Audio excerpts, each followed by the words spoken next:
Hey guys, video ini saya akan sharing kamu apa aja yang perlu kamu ketahui tentang Ori 20 ini. Tapi sebelum mulai videonya, saya mau minta kamu untuk like video ini.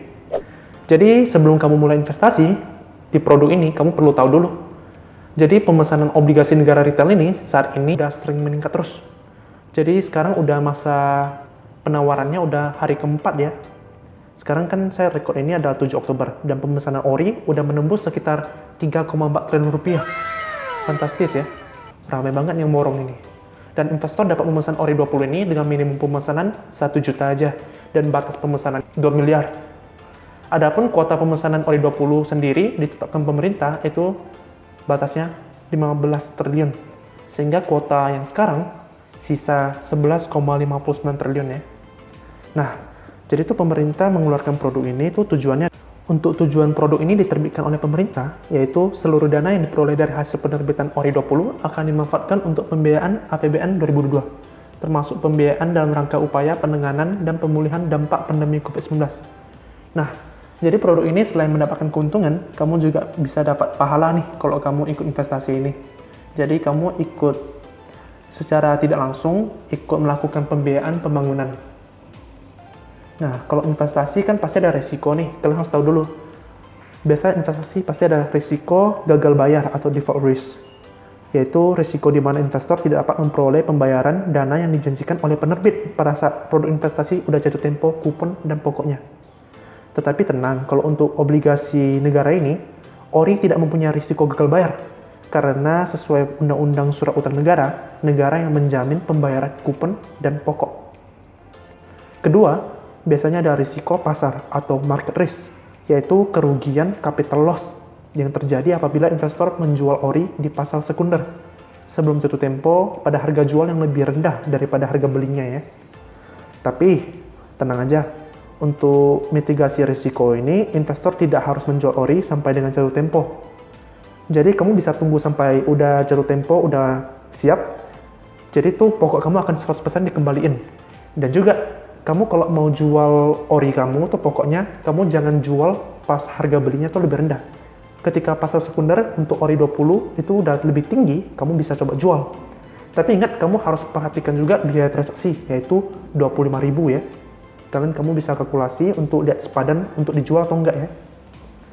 Ketiga, yaitu adalah risiko likuiditas atau liquidity risk. Yang risiko di mana investor tidak dapat menjual atau mencarikan produk investasi dalam waktu yang cepat pada harga yang wajar. Dan biasa investor tuh membutuhkan dana dalam waktu cepat sehingga terjadinya liquidity risk. Jadi tuh untuk investasi, kamu tuh harus catat dulu pengeluaran per bulan kamu berapa nih. Dan kamu harus punya asuransi. Bagusnya kamu siapkan dana darurat sekitar 6 bulan. Dan kamu harus mempunyai asuransi untuk memproteksi, misalnya kamu kecelakaan nih, jadi kamu tidak menggunakan dana darurat untuk membayar seperti biaya rumah sakit. Dan kalau kamu mempunyai biaya darurat seperti biaya-biaya darurat yang lain, kamu bisa menggunakan dana darurat 6 bulan ini untuk cover. Jadi kamu punya uang yang sisanya, kamu gak sentuh, kamu bisa untuk investasi di obligasi ini. Dan tergantung strategi kita sih, kalau obligasi ini sih bagusnya tuh investasinya lebih style ke 1-3 tahun. Dan untuk detail karakteristik produk ini, dia tuh berbentuk tanpa warkat dan dapat diperdagangkan antar investor. Dia tuh kuponnya tetap fixed rate, jadi bunganya tuh tidak mengambang ya. Jadi tetap terus sampai jatuh tempo. Dan ada potensi capital gain atau loss. Dan kupon ini dijamin oleh undang-undang ataupun negara. Pokok dan kupon dijamin ya. Lalu kupon ini tuh bunganya 4,95% per tahun. Dan pajak obligasi ini sekarang udah diturunkan menjadi 10%. Jadi setelah dipotong PPh, net bunga kita 4,46%. Kalau kamu dibandingin dengan deposito sekarang kan pajaknya tuh dipotong 20%. Nah, masa penawarannya ada dari 4 Oktober 2021 sampai 21 Oktober 2021 ya. Jadi itu ada masa penawaran. Kalian jangan sampai lupa info tanggalnya. Jangan ketinggalan ya. Dan pembayaran kuponnya tuh tanggal 15 setiap bulannya.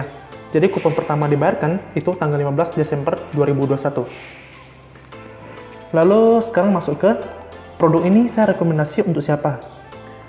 Sebenarnya ini tergantung strategi investasi kamu. Tergantung kamu pengen cari produk yang bisa memproduksi cash flow per bulan, atau kamu pengen produk yang bisa menjamin capital gain yang lebih besar. Kalau kamu pengen cari capital gain, produk ini bukan cocok untuk kamu. Kamu mungkin bisa coba saham, properti, cryptocurrency, ataupun lainnya. Kalau kamu tujuannya hanya mencari cash flow per bulan, produk ini sih cocok untuk kamu. Tapi selain untuk produk macam obligasi, selain itu masih bisa kamu cari seperti P2P lending, deposito, sama mungkin kalau kamu punya rumah dijadikan kos untuk sewa per bulan, itu bisa juga jadikan cash flow per bulan. Jadi udah jelas ya, semua tergantung strategi investasi kamu, tergantung profil risiko, tujuan keuangan kamu. Dan pertanyaan terakhir, dan obligasi ini sebenarnya beli di mana?